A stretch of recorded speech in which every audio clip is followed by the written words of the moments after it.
Salut tout le monde, c'est Emmanuel, rédacteur pour 30 millions d'amis.fr, de retour pour un nouveau podcast et aujourd'hui on va vous parler de 6 fausses bonnes idées qui nuisent aux animaux autour de nous.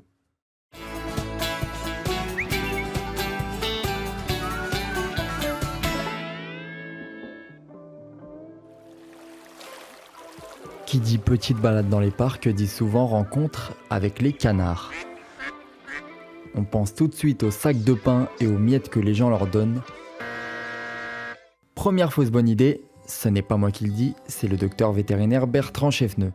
C'est mauvais pour leur santé d'abord, donc c'est mauvais pour leur système digestif, ils ne sont pas aptes à le digérer correctement et ça peut leur provoquer des troubles gastro-intestinaux, des vomissements, des diarrhées, etc. Et puis surtout, c'est mauvais par la composition du pain qui n'est pas du tout adaptée à leur métabolisme et qui va aussi leur empêcher de manger autre chose et de diversifier leur régime alimentaire. Petite parenthèse pour vous présenter une autre de nos invités sur ce podcast, la petite Neige, fidèle assistante du docteur qui souhaitait également prendre la parole. Eh bien merci Neige. Ça va donner lieu à des carences importantes et des malformations osseuses. C'est des oiseaux qui ne parviennent plus à voler, donc qui ne parviennent plus à fuir. Donc voilà. Et la dernière chose, c'est qu'en plus ça pollue un peu l'environnement en pourrissant dans l'eau. Ça va modifier l'environnement aquatique, provoquer de la pollution, la prolifération de bactéries et l'apparition aussi de petits rongeurs et de choses comme ça qui peuvent poser d'autres problèmes. Deuxième fausse bonne idée, souvent véhiculée par les dessins animés comme les Aristochats ou Tom et Jerry, donner du lait de vache à son chat. Surtout, ne le reproduisez pas chez vous. Le lait n'est pas vraiment bon pour les chats adultes.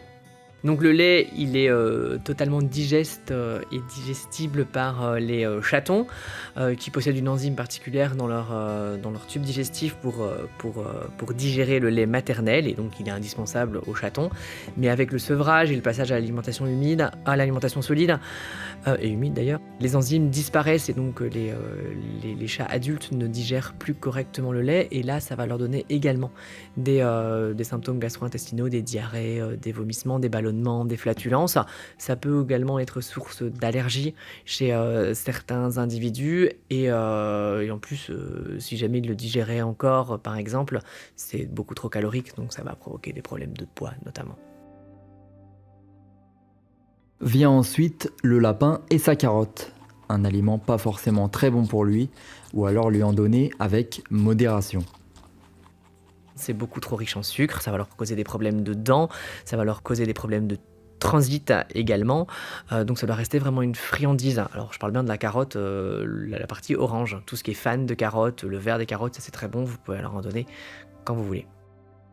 Le hamster n'aime pas vraiment partager son espace, lui mettre un colocataire dans les pattes peut s'avérer plus ou moins dangereux. Le hamster, on se dit toujours c'est sympa d'en avoir plusieurs. Alors déjà, on fait attention de ne pas mettre un mâle et une femelle ensemble, sinon ça en aura vite des surprises et une surpopulation assez rapide.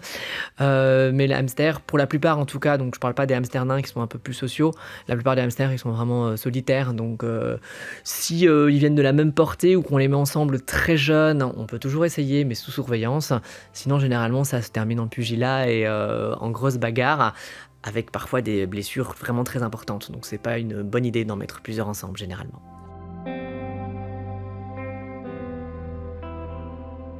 Autre fausse bonne idée, une vraie mauvaise idée même considérée comme de la maltraitance animale, le poisson rouge dans son bocal.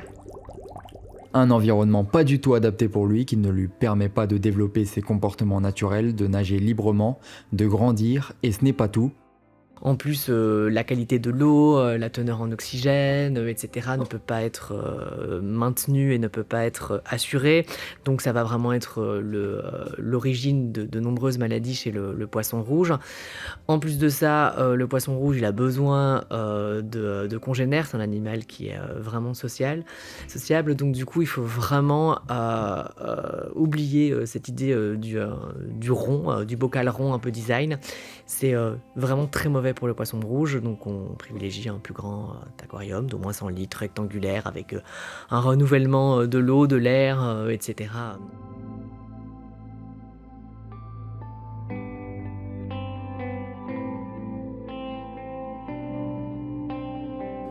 Enfin, un dernier point qui concerne à nouveau le chat, cette fois-ci pas le lait mais le collier. Certes, il peut avoir des avantages comme pour y accrocher une petite médaille avec un numéro de téléphone ou mettre un GPS pour ne pas perdre son animal, mais le collier présente quelques inconvénients. Chez un chat qui sort, un collier, ça peut vraiment être source d'accident. Le chat peut se retrouver coincé dans un buisson et on ne parvient pas à le retrouver. Il peut se retrouver pendu à une branche d'arbre et limite s'étrangler. Donc attention au collier. Si on met un collier, on peut se dire qu'il y a des colliers qui peuvent s'ouvrir de manière un peu plus automatique quand il tire dessus. Quoique là, si le chat est un peu intelligent, il va trouver vite comment se l'enlever lui-même. Après voilà, il y a des pour et des contre, mais vraiment, il faut faire ça très attention parce que ça peut vraiment être source d'accident.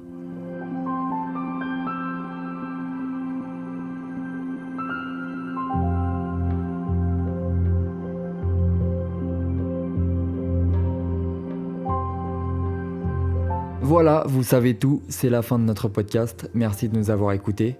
Si vous souhaitez retrouver cet article, rendez-vous sur 30millionsdamis.fr. Vous pouvez également nous retrouver sur tous nos réseaux, Instagram, Twitter, Facebook et Threads. À la prochaine!